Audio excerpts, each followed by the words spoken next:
Hi hello నమస్తే అండి, అస్సలం వాలేకుమ్ అండి. వెల్కమ్ టు పర్వీన్ ఛానల్ అండి. 216 అండి ఈ ఛానల్.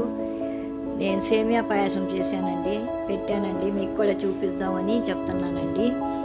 సేమియా పాయసం ఒక 100 గ్రామ్ సేమియాలండి, ఒక 2 ప్యాకెట్లు పాలండి. ఎందుకంటే పాలు ఎక్కువ ఉంటే రుచిగా ఉంటుందండి, అందుకోసం అనమాట. 100 గ్రాములకి పాలు 2 ప్యాకెట్లు ఎందుకు అనుకోవచ్చు, చేసుకునే వాళ్ళు చేసుకుంటారు. 1 ప్యాకెట్ 6 ప్యాకెట్లు కూడా చేసుకోవచ్చండి. కొంచెం బాగా పాలు ఉంటాయి అనేసి, చిక్కపు ఉంటాయి సేమియాలు అనేసి నేను 2 ప్యాకెట్లు వేసానండి. ఆ సేమియాలు నెయ్యిలో వేపుకున్నానండి, పక్కన తీసుకున్నాను.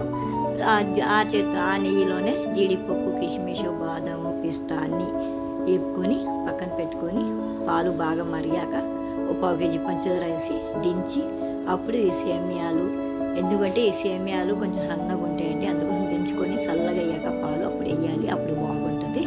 పొయ్యి మీద ఉన్నప్పుడు వేయకూడదు, లొండి అయిపోద్ది, అందుకోసం చెప్తున్నాను అనమాట.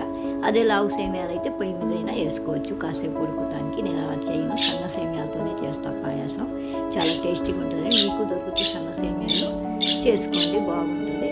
అవన్నీ కింద దించి సేమియాలు, జీడిపప్పు, కిస్మిస్, బాదం, పిస్తా అన్నీ నెయ్యిలో వేపుకున్నాను కదండి, ఉన్న నెయ్యి కూడా అందులో వేసి చక్కగా కలిపేసి ఒక 10 నిమిషాలు పెడితే చక్కగా టేస్ట్ బాగుంటుందండి. అప్పుడు రుచి చూడాలండి.